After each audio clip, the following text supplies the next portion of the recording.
Hey everyone, welcome back to another video. Today I'm going to be talking about D.B. Cooper's case, which is rather interesting.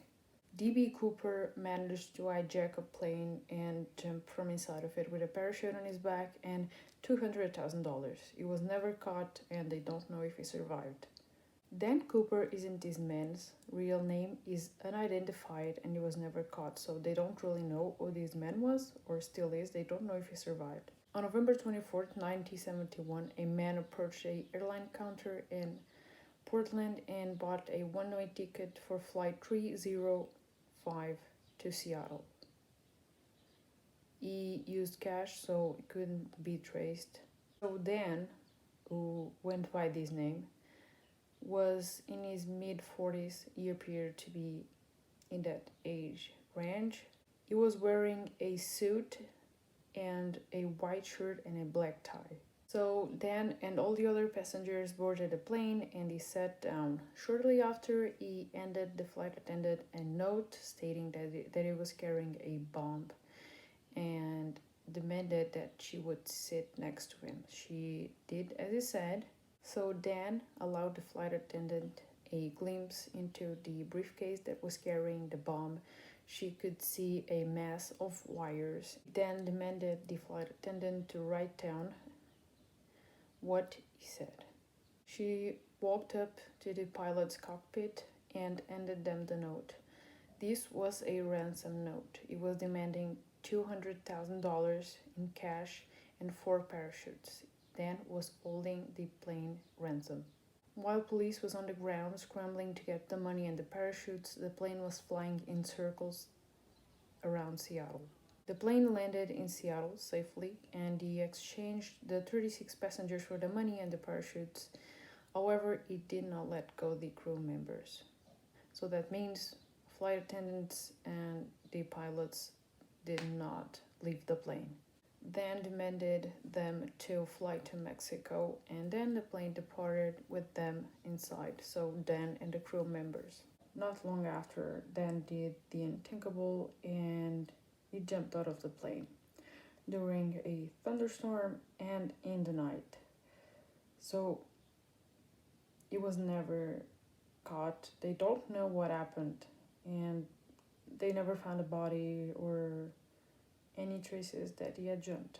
He jumped into a wooded area and the rest of the passengers landed safely. He jumped somewhere between Reno and Seattle. And during the flight, so prior to jumping, he took off his black tie, which later provided the FBI with a DNA sample. The FBI investigated for 45 long years, however, nothing would lead up to his real identity or who it really was. The FBI identified hundreds of suspects, however, not a single one was confirmed to be D.B. Cooper. I'm going to be highlighting 3 suspects.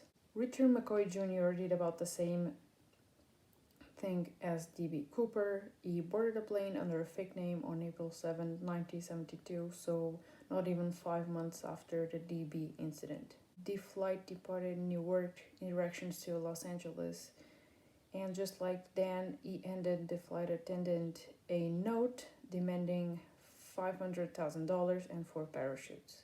Richard was a seasoned skydiver and a helicopter pilot. If the money and the parachutes weren't furnished, he would explode a bomb. And history repeats itself. The plane landed and they exchanged the passengers for the money and demanded the plane to be on the air again. He got the money and off to another location, the plane went.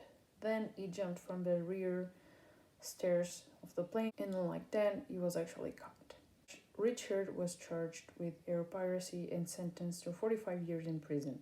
Later, Richard would escape prison along with some inmates and 3 months later, he was actually caught by the FBI. But he ended up dead in a shootout. So the thing is, Richard McCoy could have been Dan Cooper or merely a copycat. Next, I'm going to be talking about Robert Rackstraw. In the 1970s, a pilot and former paratrooper. A paratrooper, for those who don't know, is a soldier that mainly works with parachutes.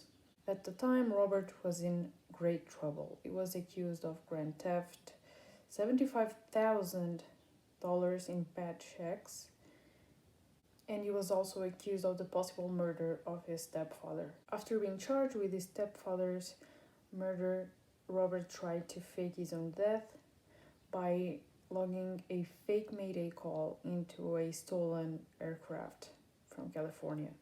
He spent 2 years in jail for check fraud and aircraft theft.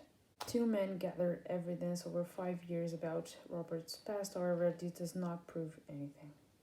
So now this next suspect is rather interesting for me. His name is Kenneth Christensen.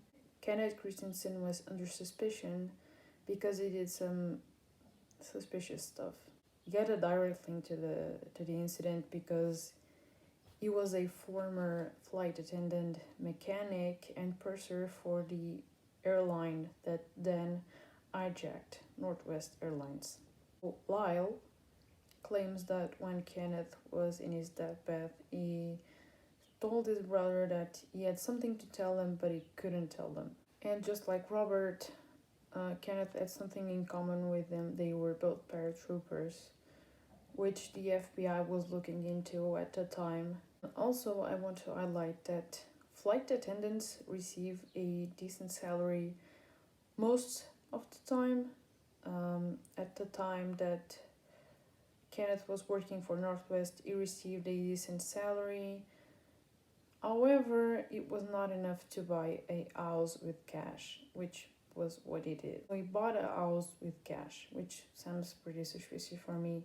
Could have gotten the money anyway, but it does sound slightly fishy for me. To this day, D.B. Cooper's hijacking case remains the only unsolved hijacking in commercial aviation history. My opinion on this case is I don't think any of the suspects is Dan. He jumped in the night in the middle of a thunderstorm, raining with 200-mile winds blowing in his face, and maybe he didn't survive. I don't believe so, because he jumped in a wooded area and there are so many things that could have gone wrong, but you never know. It remains a mystery to this day. I will leave the sources of where I got the information from below. Leave a like, subscribe, and I hope you guys liked this video. Bye!